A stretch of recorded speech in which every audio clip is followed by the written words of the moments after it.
and welcome back to the Earthdawn Survival Guide, the podcast for all disciplines, paths, players, and game masters.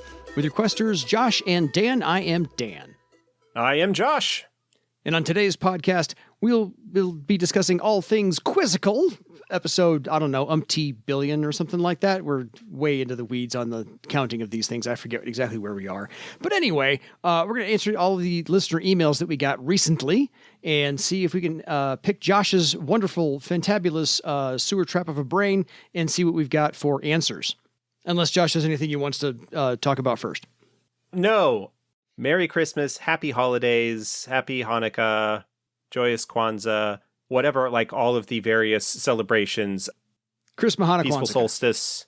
Saturnalia. All of that stuff, because this episode is actually should be going out on December 25th. Yes. So a little bit of an email present for all of you. And so this is actually the last episode of 2025. Because we're recording 2 tonight. Yeah. This one's 2025. The other one will be the first episode, January 1st, 2026. Or sorry. Wow. This will be the last episode of 2024. It's been a long week, if you couldn't tell. It has. And it's only Wednesday. This is the last episode of 2024. The other episode we're recording tonight will be January 1st, 2025. Not 26. We are not that far ahead in our production that we're a year in advance. Yeah, we're not time traveling either. If I could do that, we'd talk about... Anyway. So no time travel here. Shall we get down to it? Except for the normal time travel that happens with podcasting. Absolutely. We're talking to you from the past, but you're hearing this in an hour future, so... And you're present. Wrap your brain around that. Anyway, so let's knock some stuff out. We're going to start off with something really easy, and that is going to be from... Where did I put it?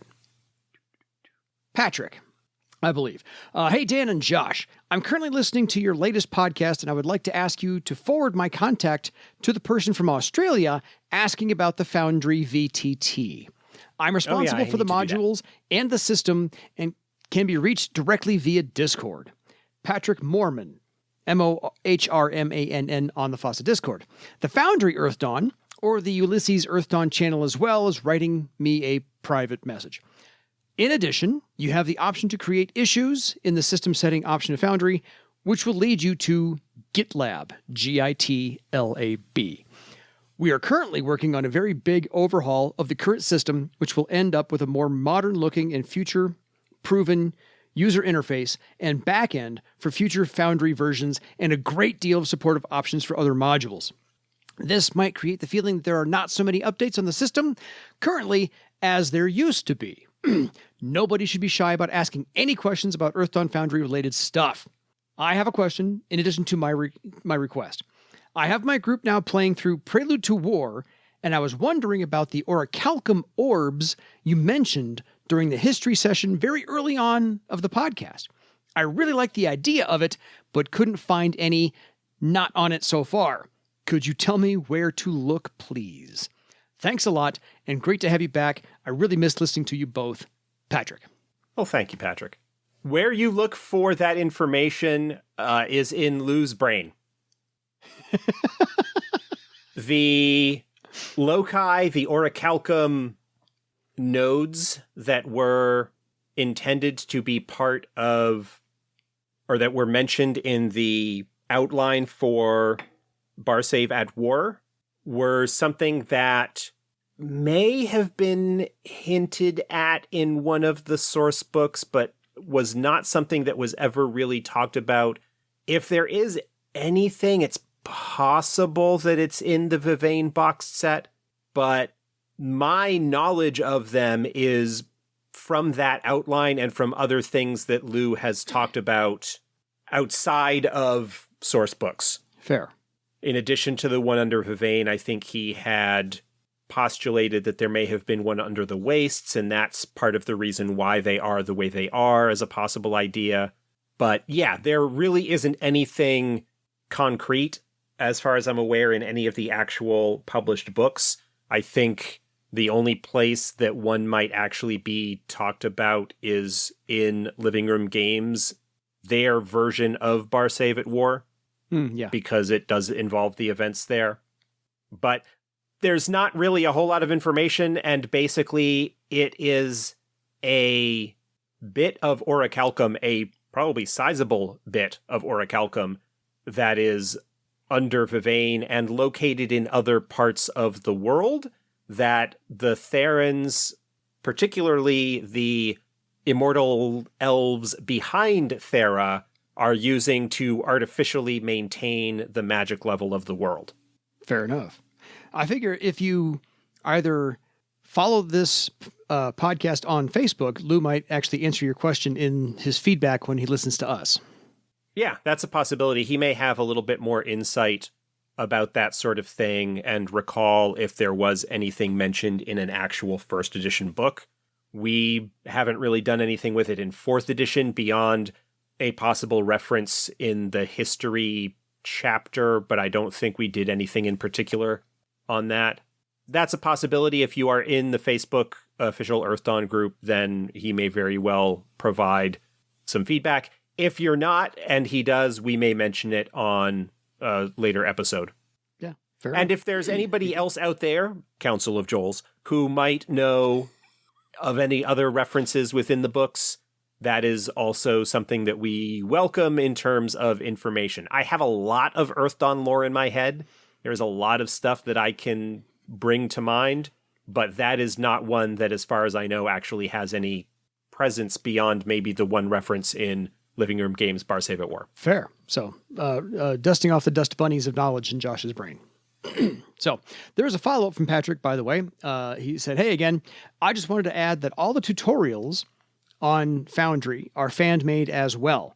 I'm not all into video production and will probably never be, but everyone is welcome to do it. Nevertheless, so after I took over the whole project, I started to create change logs. If anyone is taking a look at these, it should be helpful, he hopes.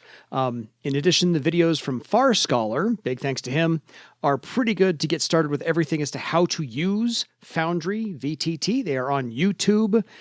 Josh can put the link in the show notes. The future will, however, contain tours inside the system, which will lead or guide users through the workflows. Thank you again, Patrick. And Patrick says thanks to us, but he's doing all of the yeoman's work on getting Foundry VTT up and running for everybody who wants to use Earth Dawn there. Yes. So I applaud your efforts, sir. Can't get into that part myself. Just don't have the skill set. Anyway, on to an email from Tim. Afternoon, Dan and Josh.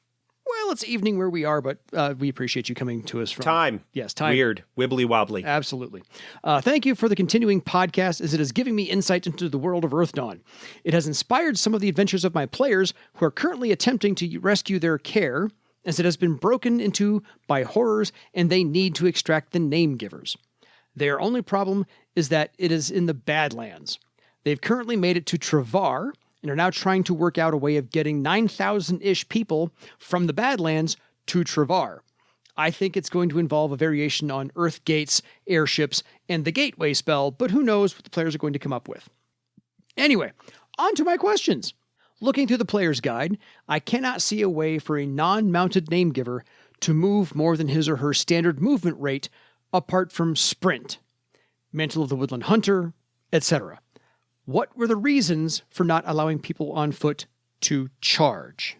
If I understand the question correctly, what you can't do is you cannot move more than your standard movement rate and take an action. You can use your standard action to move again, but what that means is that you would essentially be doing a double move. So if you're a human, your movement rate is 12. You could move 12 and then spend your action to move another 12 yards, being able to move a total of 24. That would prohibit you from also making a melee weapons attack, or casting a spell, or weaving a thread, or doing anything like that that required a standard action. So that's one possibility of what the question is why can't you move more than your standard move? Well, you can, it just takes your action to do so. The other possibility is, why couldn't you essentially charge, I think, what he's talking about, where you move more than your... without a mount. Where you move more than your standard movement rate, and you also get to make an attack. Mm-hmm. That is not something that has ever been an option outside of cavalrymen in any edition of Earthdawn. That's the reason why there isn't any in 4th edition. It's possible, because I don't know them all off the top of my head. It's theoretically possible that there might be a knack in Deeper Secrets that might allow you to do something like that, but I don't know. I think there's a possibility, if there isn't one, you might be able to develop a knack to allow you to do that, but that's not something that's ever been a part of Earthdawn. So I'm hoping it's more the former, that it's just simply that overlooked that you could move your standard movement rate again as your standard action during a combat round. Sprint, and he mentioned something else as well. Sprint increases your base movement rate. So yes, that does allow you to move more than your standard, but also using your action to move again allows you to do essentially a double move. Yeah, Mantle of the Woodland Hunter. Oh yeah, that's a elementalist spell. Oh, okay. Pretty sure it's elementalist. It's Mantle of the Woodland Hunter. It doesn't have an animal name in it, so it's almost certainly an elementalist spell. Yeah, page 277 of the book. So it's definitely elementalist.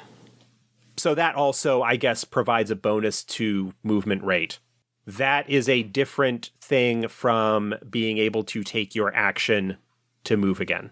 I'm not sure right off the top of my head where in the rules it says that. I can think of probably like 3 or 4 different places that it might be. Fair. It might be in the combat chapter. It might be under movement rate.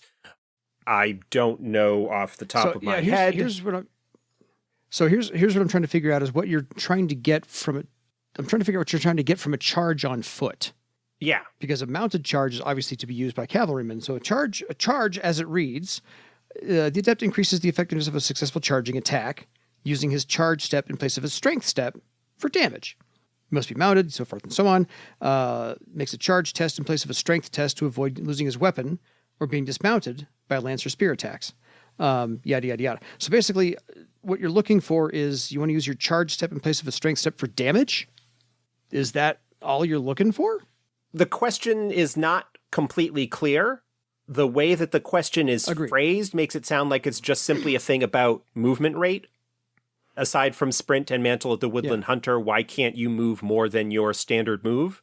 And the answer to that is, well, actually, you can use your action to also move, essentially giving you a double move. It just means that you can't do a standard action along with that. Agreed. Because the only other thing I can think of is under the combat options table, aggressive attack, attacking to knock down, so forth and so on, there is an option called setting against a charge. Allows the character to unhorse a charging opponent. So that's the only other time charge is really mentioned. I'm just like, if you really want to do just extra damage and use your charge step in place of your strength step, there are other talents that would allow you to do something along those lines. So page 373 of the player's guide, it's in the combat chapter. Under movement, each round a character can freely move a distance up to their movement rate. If you want to move farther, you must use your standard action. Yeah. Movement may be done before or after your character's actions. Yeah. So I'm like, otherwise, if you just want to call it a charge that you're going to, attack and move at the same time, just... Yeah. Part of it is that in D&D 3rd edition, there was a situation, and I can be damned if I remember exactly what the circumstances were, but you could move more than your standard move and also get an attack. Like you could charge in. It might have been something that was limited to just certain classes, but it provided a bonus or something like that. Yeah. Earthdawn doesn't have anything like that for people that are on foot. But just to wrap up here as well, on that same page 373 at the end of standard actions, it says a character may spend standard action to move, allowing them to move up to double his movement rate. Yeah. So it is right there under movement and actions in the combat chapters where it says that you can do that. Yeah. Yeah. Otherwise, I would just consider a charge like... I wouldn't call it a charge because that implies that there is an attack involved and you can't do it. But you can move more than your standard movement rate. Yeah. Even without things like Sprint or Mantle of the Woodland Hunter or any other effect or power that might grant additional movement. Yeah. You just have to spend your standard action to do it. Fair. Which is the same as in 5th edition D&D. You get a move action, you get a full action, which you can also use to move.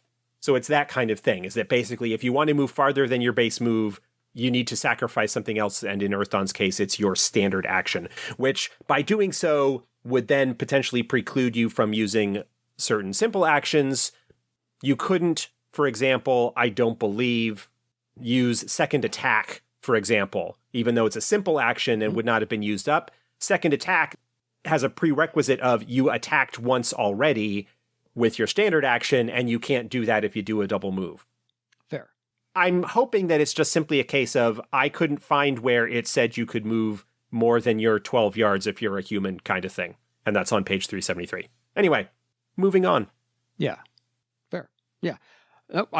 If there is more and we're misunderstanding the question, please write back to us and ask us, clarify what it is that you're trying to find out. Yeah. But it sounds to me like it's simply talking about movement rate, and yeah, you actually can.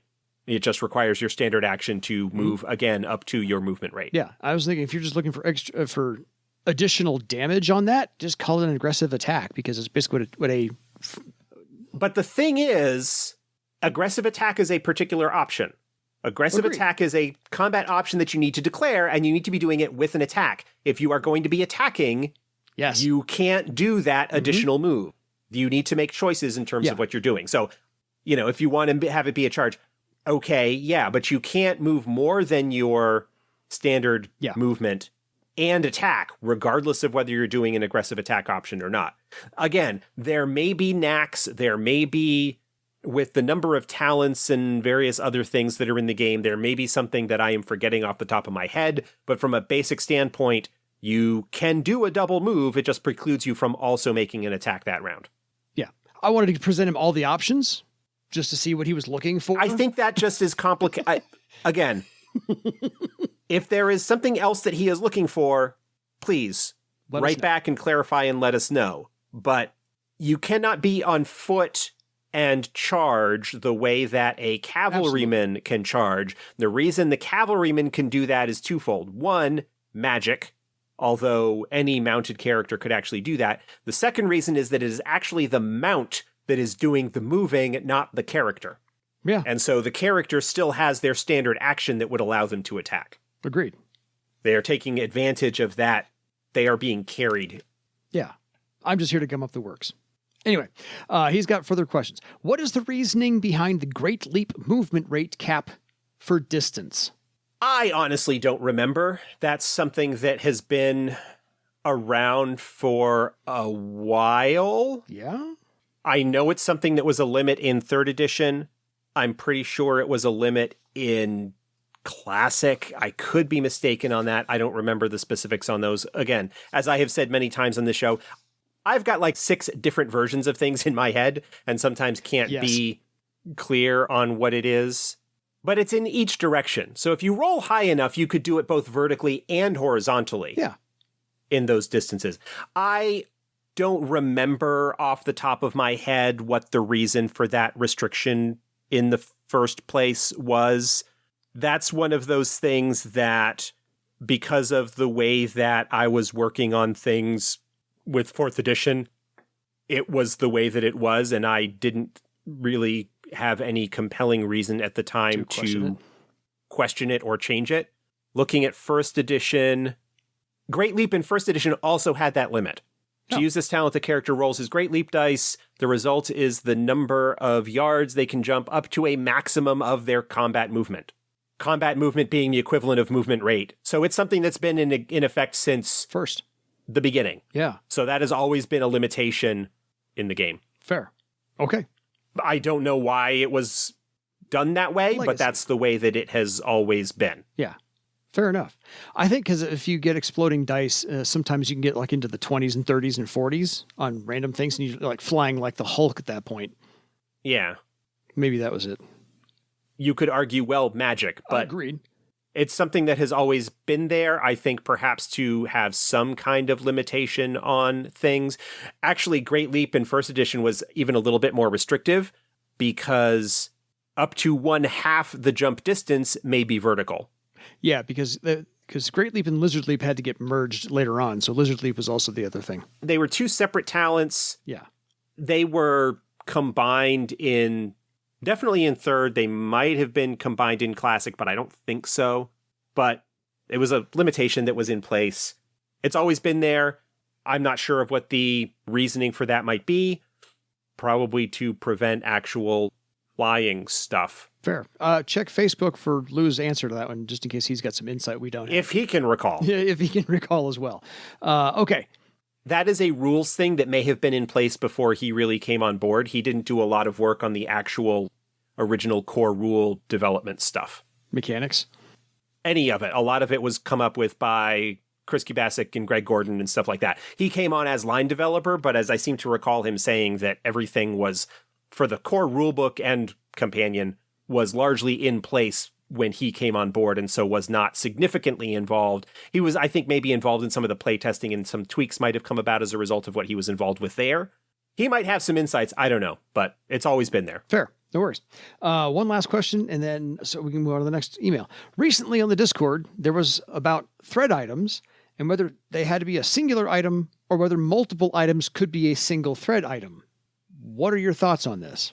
Blades of Cara, Fahd. So multiple items would be a single thread item. That's what the Blades of Cara, Fahd are. Making sure. It is multiple daggers. Mm-hmm. The Blades of Cara, Fahd are weird. I like them. They're kind of strange.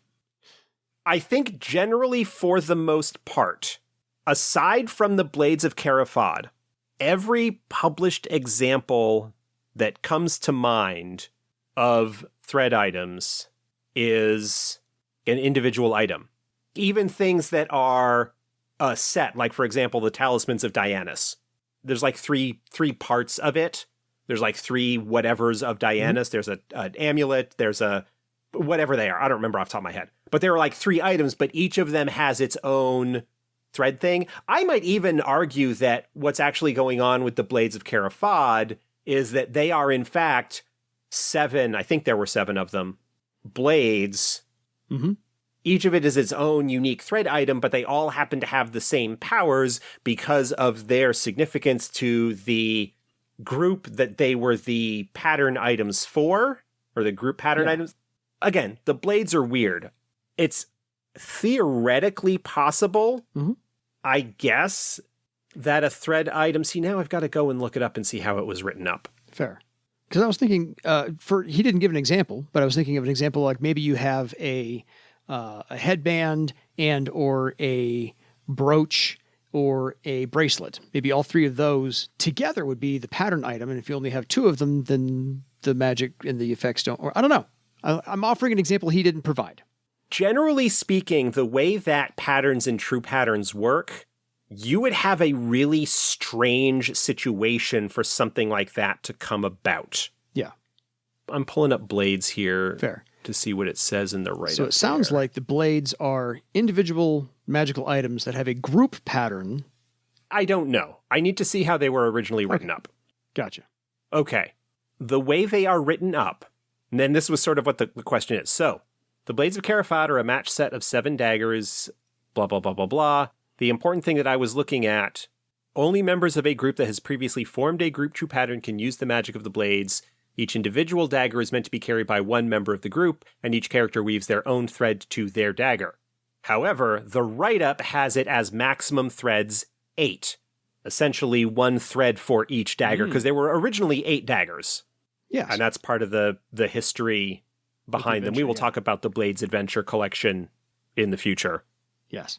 But the way that it is written up, the impression is that it is a single magical item that happens to be made up of multiple pieces, and each piece allows its user to weave a thread to that. But I think part of that is tied up in the fact that it is magic connected to a group true pattern, and those act weirdly anyway. Yes, they do. I think outside of situations like that, for the most part, the true pattern is going to be present in some capacity in the item. And the true pattern is a singular thing, even if, for example, you have a magical sword, a thread sword, the true pattern, the magical pattern that makes it a thread sword, does not necessarily need to occupy the entire sword. It might just occupy the hilt. There might be various other things that go on, but generally speaking, I would say, barring bizarre circumstances like the blades, a thread item is pretty much going to only be one thing.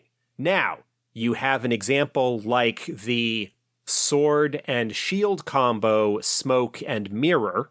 The final rank of each of those items, because they are two separate items, the final rank for each of those as originally written up had a deed that required you to obtain the other item in order to fully unlock the potential of either of them. I think they were both just 4 ranks.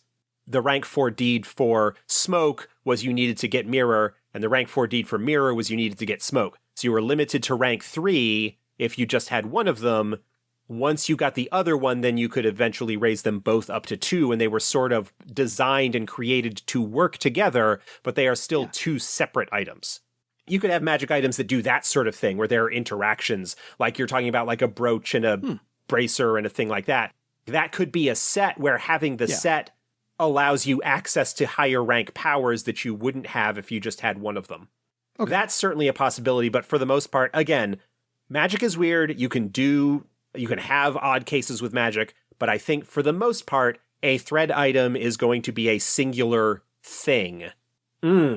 Now I am suddenly remembering the lightning bolt earrings. Oh, I remember those. Like I said, Tim didn't provide an example, so I had to come up with one just to see if we could discuss it. I think that's lightning mace, lightning lizard. No, okay, it's not the lightning. It's not in the original core rulebook. No. I know it shows up in later books. That's one possibility, that the so-called lightning bolt earrings might be a pair of earrings that are a magic item. That would be the only other one, I think. And I can't find them right now off the top of my head to look at it further. It's either Arcane Mysteries or something, or the other one. It's in one of those two. It wouldn't be in Manual of Mystic Secrets. They didn't really have any magic items in that one. Yeah, so I was confused the two. It is in Arcane Mysteries, lightning bolt earrings. I was right. I forget what each book does, and they're so both. For me, they're both named the same, and that is Magic: A Manual of Mystic Secrets doesn't really have much in the way of either new spells or new thread items. Yeah, all of that stuff is in Arcane Mysteries. Yes, whichever I'm looking for, I always grab the wrong book, so I have to grab both. The impression that I get from the write-up of lightning bolt earrings, from again, just looking at the first edition version, lightning bolt earrings are a generic piece of, like, you have forest robes, for example, plural. Yeah. As a just general item. Elemental spears, plural. Like, we are talking about these as a class of items, and I think that's what's going on in the case of lightning bolt earrings. Fair. Because when you get into the actual description of the key knowledges and so forth, it always referred to them as an earring. Singular. Rank 1, the wearer must learn the name of the earring. Yeah. So it is a lightning bolt earring. You have one of them. So again, it's not a case where you have both of them. It is just the one that you have that allows you to do the stuff. So yeah, I would say for the most part, barring weird magical stuff like the blades, because that's interacting with group patterns, and group patterns are strange, for the most part, yeah, thread items are a single thing. And if, something happens to a thread sword and the blade gets broken off, it might be that the true pattern remains in the handle, and part of the deed maybe to unlock higher powers is to get it remade, reforged, Fair. Get a new blade put in it, something along those lines. Yeah. You wouldn't then have, the handle is magical and the blade is magical, so now I can attach them to 2 things and get 2 magic items out of it. I don't really think that true patterns work that way. Fair. You can have weird edge cases, but broadly speaking, one pattern, one thing. Fair enough. I think asked and answered, and we are good there. We've provided plenty of examples, so figure out your answer. Also, Tim has a suggestion for thoughts on future episodes, if we need them. A closer look at the Travar over several episodes, similar to the way we did Elven Kingdoms. Thank you for the podcast, says Tim. And other than that, we have one big, long one. So this is story time. Everyone grab a seat, grab a drink, whatever you got to do. Strap in. Here we go. Story time. And this comes from, I think, Jay. Yeah, Jay. Dear Questers, to start, I wanted to comment on the interview you did with Lou Prosperi. Very enjoyable, and when he listed the games he played, reminded me of my role-playing history, starting with D&D Redbox through 3rd edition, but played so many systems. Several standouts include DC, Marvel, Star Trek, Star Wars, Doctor Who, Star Frontiers, Werewolf, Vampire, GURPS, and several Palladium games, all of which I still have the books for. So many memories and so many good times. I came across Earth Dawn while we were stationed in the UK, and while working out on the economy, my boss invited me to play, and I've been hooked ever since. Started on Classic, played through the 3rd edition. After moving back to the States, we continued to play either via Skype or when I went back for visits. I eventually decided to start my own group with local friends, with 3rd edition and 6 people, half of which had never done a role-playing game before. It went well, and I ran them through the revised edition of Mist of Betrayal, as well as several other modules. Eventually, we stopped playing due to life. About a year ago, I started up a new group with 4 people from work who had never done a role-playing game before, but had always wanted to. I hadn't realized that a 4th edition was out, so I ordered the books and decided to use that version. Started them off with the same campaign and loved to compare the choice differences from the players. With everything self-adapted for 4th edition, here is the order of the modules I ran them through. Misguided Ambitions, Care Tardim, Kept in the Dark, Journey to Lang, Mists of Betrayal, A Tear for Jaspri, and we're just finishing Runvir's Tomb. And while I'm currently updating several other modules to 4th edition to use, I've also adapted several classic D&D modules to Earth Dawn and my setting. My guess is he took Josh's advice and steal from where you can steal.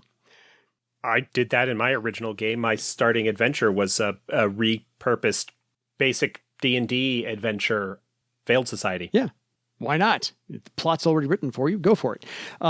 Since I just finished your Search for Wisdom episode, I wanted to give you my story on their journey, since we asked for stories, how this one turned out. Since they started the mission with 5 Circle 3s and 2 Circle 2s, with a good mix of disciplines. The 3s were the Human Wizard, the Obsidian Weaponsmith, a Dragonkin Scout / Beastmaster, and an Orc Swordmaster and Human Gauntlet, and the 2nd circles were the Obsidian Elementalist and a Tiskrang Warrior. Not bad. You got 2 Obsidian in there and Tiskrang. Needless to say, Cadavermen still gave them issues, including killing one of them, causing them to revive and rest for 2 days in the cave. The Warrior is the Elementalist's real-life wife, both of which live in the UK, so she joined at that point, and I used the Dorthiel story to bring her in, as she was a hired sword and was separated in a troll attack, only to come across them days later and wanting to search the tomb for the big boss. When finding the fountain, I was sure to make educated guesses on what they would ask ahead of time, and only a few asked out of the ordinary questions. They decided to finish exploring, even though they had found what they were after, and eventually found the throne room. And after one was paralyzed with analysis paralysis, the Chaos Agent Scout ran in to check out the cool sword when Skarvik, the horror, revealed himself. Just as a note, I used several masks to buff him up. Large mask, stealthy mask, and the spell draining mask. And so after a miserable ambush round, and the warrior having 75% of his health with some exploding dice, they killed him in round 2, but only after Skarvik got very angry and focused on the warrior and killed them as well. A well-prepared last chance salve saved the day, and a clearing of the rest of the tomb. Now has the players in the cave ready to depart next Saturday. I wanted to note that I'm running this on Foundry, VTT, and I am very grateful that Earth Dawn is supported on this system. Thank the previous emailer. And Fahd is providing digital support as well. Thank you for my rambling on, and now on to my questions, of which he has many. So, questions on multidiscipline, especially durability. So, Josh is prepared for this one. If the second discipline has a higher durability, do you benefit from the highest durability when you circle both disciplines, or just the one with a higher durability? That is actually covered in the player's guide. There we go. But to put it simply, I'm just kidding. You compare the circles, and at each circle, you gain the benefit of the highest durability that is available. So let us just say, as an example, that you have a 6th circle elementalist who has durability 3, who is also, for some reason, a 4th circle warrior, which has durability 7. For circles 1 through 4, the warrior durability is higher. And so therefore they would get 4 times 7 or 28 points added to their death and unconsciousness ratings from that. And then circles 5 and 6, they get the elementalist durability of 3, so 2 circles of 3, which puts them at a total of 34, if my math off the top of my head is correct. 7 by 4 is 28, plus 6 is 34. Yeah. So they would end up with a total of plus 34 to death and unconscious ratings, and then plus 6 to their death rating for being a Circle 6 character. The highest circle, as described under the character creation chapter, also gets added to the death rating. And only the highest circle applies. That's in the errata if you, for some reason, have the first printing of the player's guide. Fair. But that is all described in the Building Your Legend chapter, page 458 of the player's guide. Durability. So what would happen with this example character? So we got a Circle 6 Elementalist, Circle 4 Warrior. If they advance their Warrior discipline to Circle 5, then that durability 7 takes precedence over the durability 3 that they had, which would be a net plus 4 increase to the numbers that they had in place. Gotcha. Be 5 times 7 be 35, plus another 3 for the Circle 6 Elementals to put you at 38. So it's a net plus 4 because you were at a plus 3 before, and then you were at a plus 7. And so that's the case. The highest durability value at each circle is what you use. This is also in the forefront of my mind because there was a recent question on the Discord asking about the Questor durability power in the Questor's book. There you go. Durability is available as a novice tier devotion to Questors of Floranuus, Ragok, and Thistonius, and it's durability 5 for all of them. The question was, because the rules in the Questor's book say that it does not stack with durability from a discipline. The official ruling on that is that you treat it the same way that you do multiple durability ratings for a multidiscipline character, but you consider the character's rank in the Questor durability to be equivalent to the circle for the purposes of a comparison. Okay. And it's durability 5, so it's something that only really comes into play in particular circumstances. Yeah. That being that if you are a magician, then obviously that would be better. And if for some reason your Questor durability rank ends up being higher than your character circle, then you gain kind of the benefits from that. But that's the way that that's supposed to work. It's the exact same interaction. You just use the rank as the equivalent of circle. Okay. Fair. Next question. Not that that was part of the question, but it was recent in my mind, so I figured I'd mention it. Oh, hey, might as well cover it now just to prevent the next email. So, one of those things. Next one. A character is a 3rd circle scout, 1st circle beastmaster. Do they have a karma pool times 3 or times 4? So basically... times 3. Okay. So basically, is the character considered highest circle. 3rd circle or 4th circle for calculating karma pool? Yep. Based on the highest circle. So you do not add circles together for any purposes like that for something that's based off of circle. You just multiply it, in this case, by the highest circle because that's not something that is dependent on discipline. Yeah. So if you have a 3rd... So if their dual disciplines is 3rd and 1st, just do the 3. They're considered a 3rd circle character, yeah, for the purposes of what their karma pool is. That is on page 459 of the player's guide. Sort of. Well, no, that's actually talking about multiple disciplines granting the ability to spend karma on particular kinds of tests. Oh, fair. They can only spend 1. For example, a 5th circle air sailor gets the ability to spend karma on interaction tests. 3rd circle swordmaster gains that ability as well. If they happen to be both, they can still only spend 1 point of karma on interaction tests. It is considered a single source. Gotcha. For those purposes. But I think it might be under the character creation chapter. But yeah, it's the highest circle. Fair. So basically, you're treating the karma and karma pool as if you are a single discipline character. Dual discipline has no effect on karma. Correct. Okay. Yay! I got one right.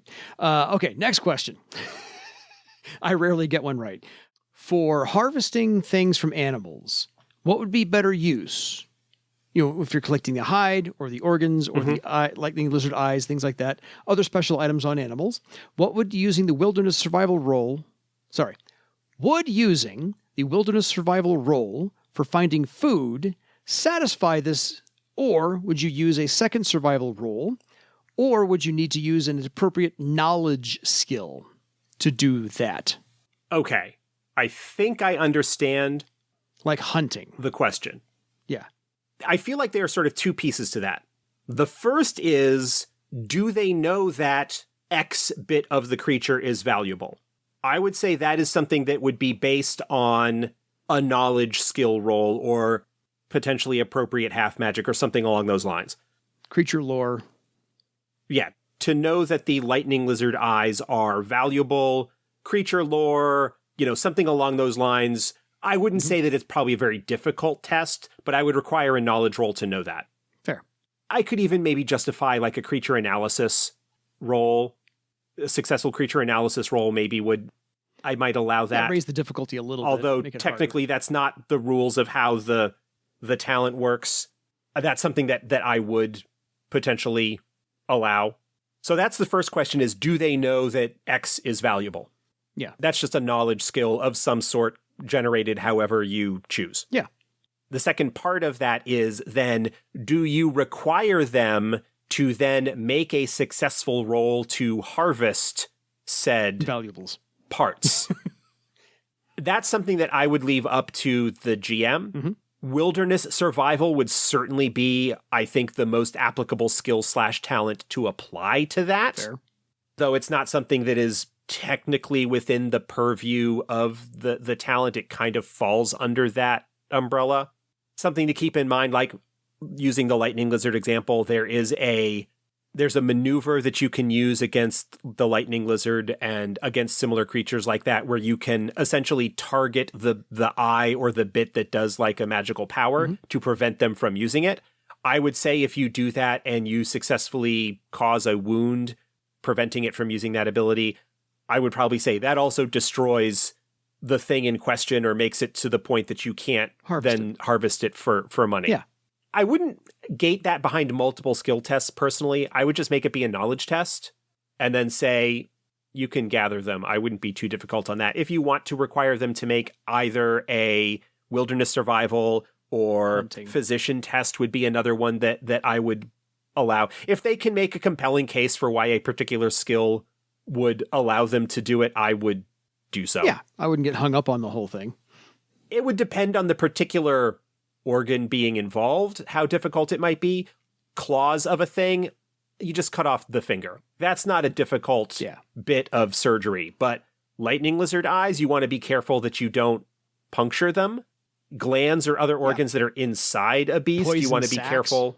Stuff like that, you maybe want to have a second roll. That's something that I would completely leave up to the individual game master and how free they want to be with such things. Yeah, fair. He realizes it's a game master judgment call, but just sort of looking for our opinion and to help other game masters that might be wrestling with this, if ever they have been.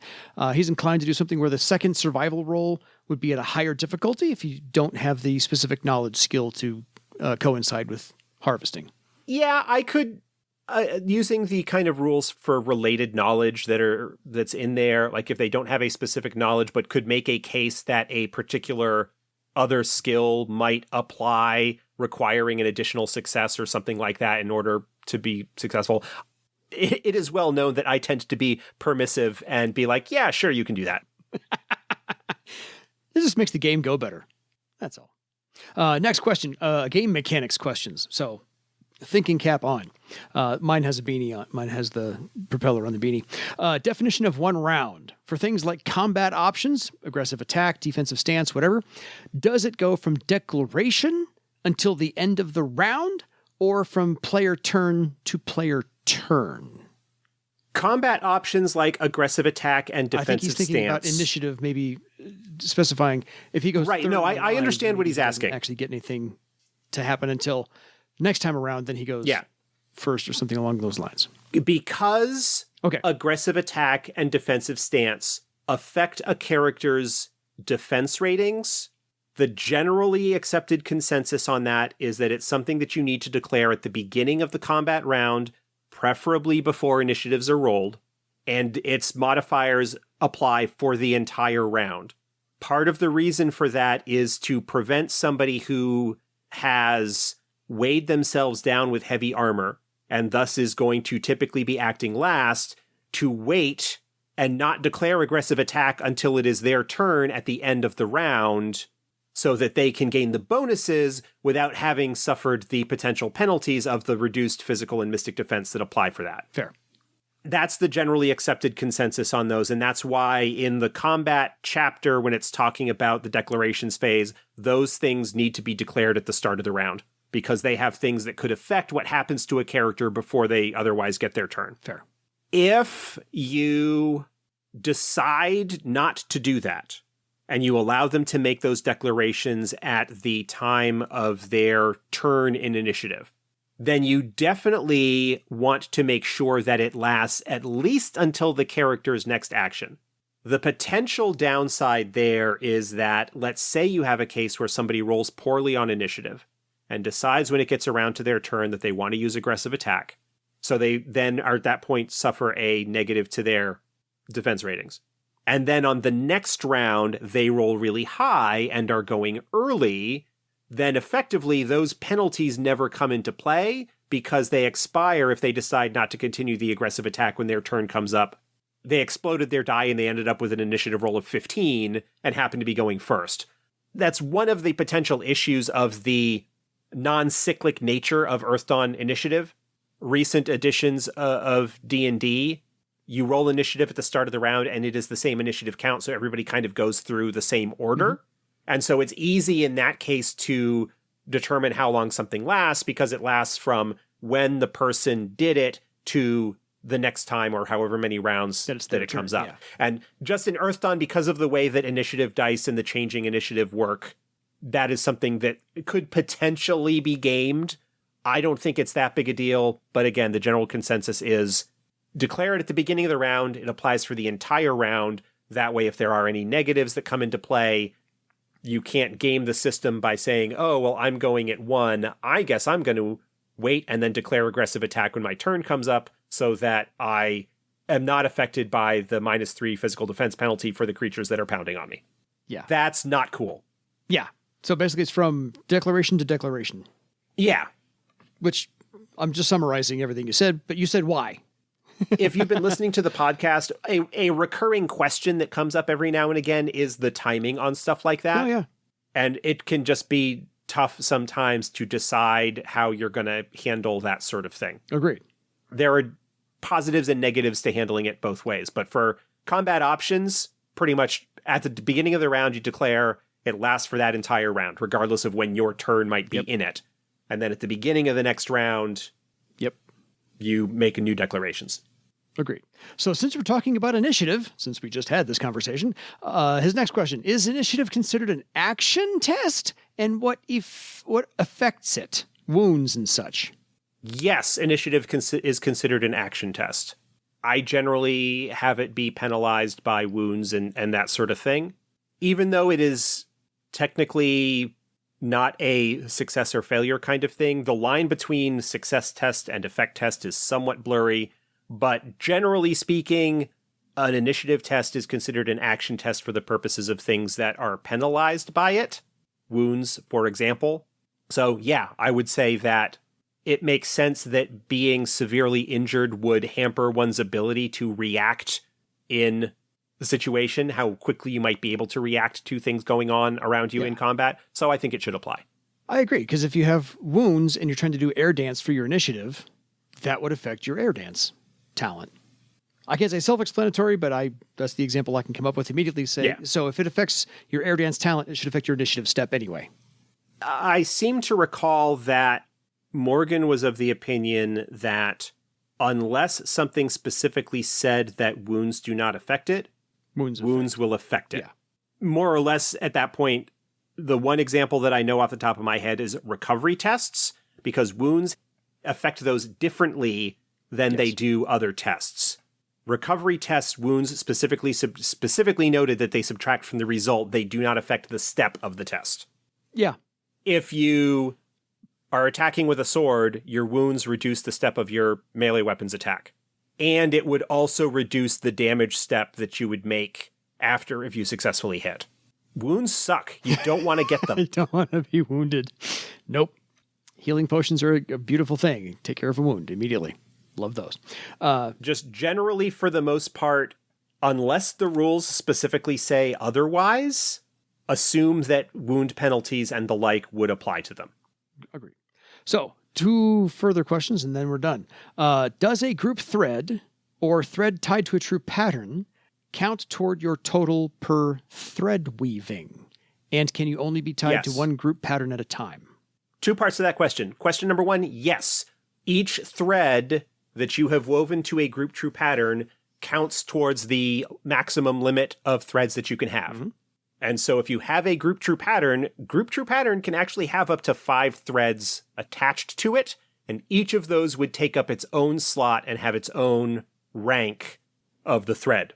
So a group true pattern, if you are fully taking advantage of it, can take up quite a bit of your available permanent thread slots. Mm-hmm. For the most part, there is nothing that restricts you from being a member of multiple group true patterns. From a practical standpoint, there are some difficulties that could potentially come up there. One is the blood magic damage that is required to be part of a group. Mm-hmm. So you can only take so many of those. 2, you want to be careful about the groups that you are members of, because if those groups ever come into conflict with each other, one or the other of those oaths that you have sworn is going to be broken. Okay. And so that's the thing to keep in mind, is that there's no mechanical restriction preventing you from being a member of multiple group true patterns. But from a practical standpoint, the more of them that you are attached to, the more likely you are going to run into a situation where something's gonna go badly. Mm-hmm. Also, technically, the bonuses you get from a group true pattern only apply when you are interacting with or acting on behalf of the group. So that may not be something that always applies in the case of where you're part of multiple groups. So you need to kind of keep that in mind as well. You can do it. I personally would not advise it. There you go. Okay.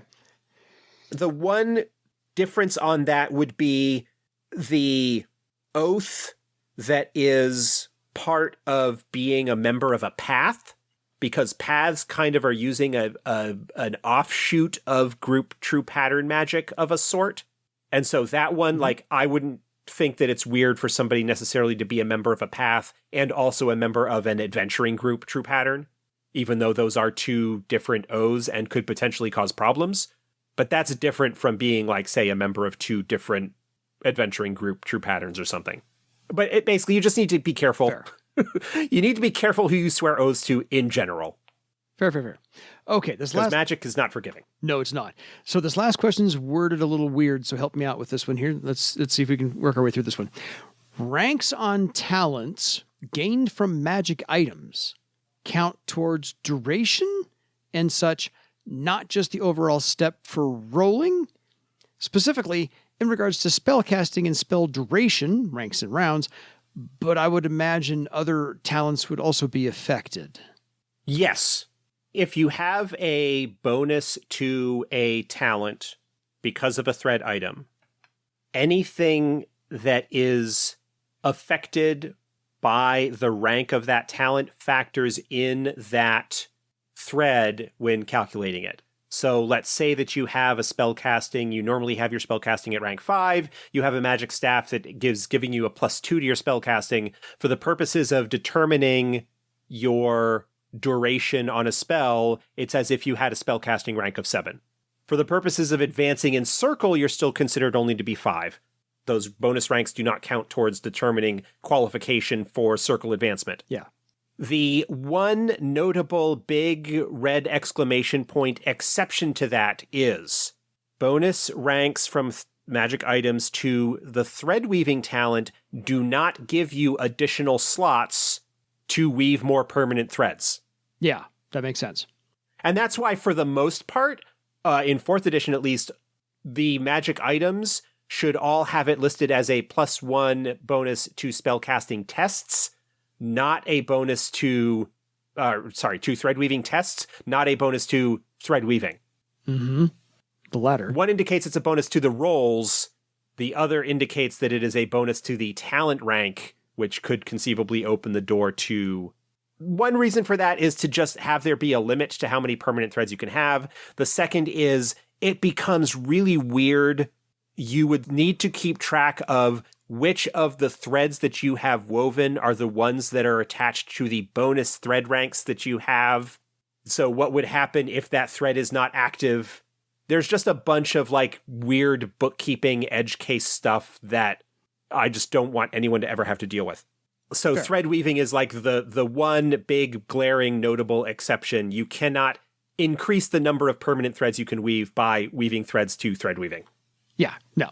So one is very, very short term and should say so. One is long term, semi-permanent to your talent rank and so forth and so on.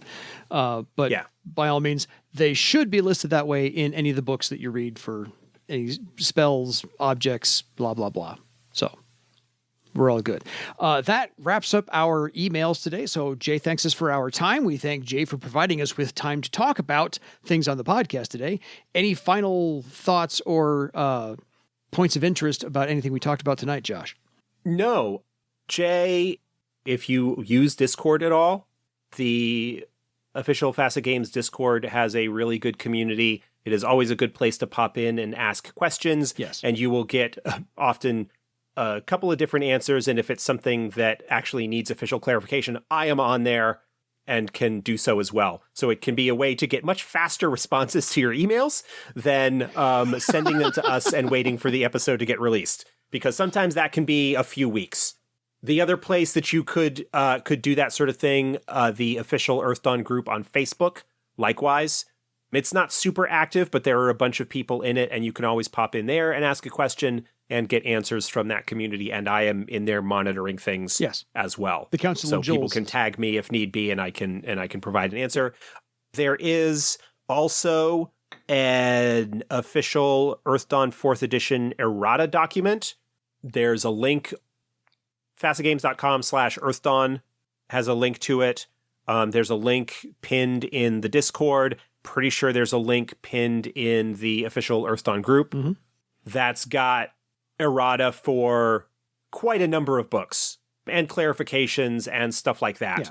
So that is also something maybe worth finding. I think if you just Google like Earth Dawn 4th edition errata, it's a Google Doc with limited editorial access. So anybody can look at it, obviously, but only so many people can alter it. I'm doing a quick test here. If you search Earth Dawn errata, a few links come up, and that's the old. You will be able to discover a link eventually. I was surprised that the Google Doc doesn't come up as one of the options. I'd still say just Fahd Games. There's an Earth Dawn resources and links on the official Fahd Games site that does come up if you Google for it, and the official Earth Dawn errata and FAQs is like the first link that's on that resources page. It's not too difficult to find if you go looking for it. How about we just put it in the show notes? Well, there's a link in the show notes to the Fahd Games website. Fair. Yeah. So start there. Gonna say. Yeah. That's at least the easiest place to get started. We can go from there. So folks, that's all. That's it for this one. Travel safe this holiday season for your legend. Good night, everybody.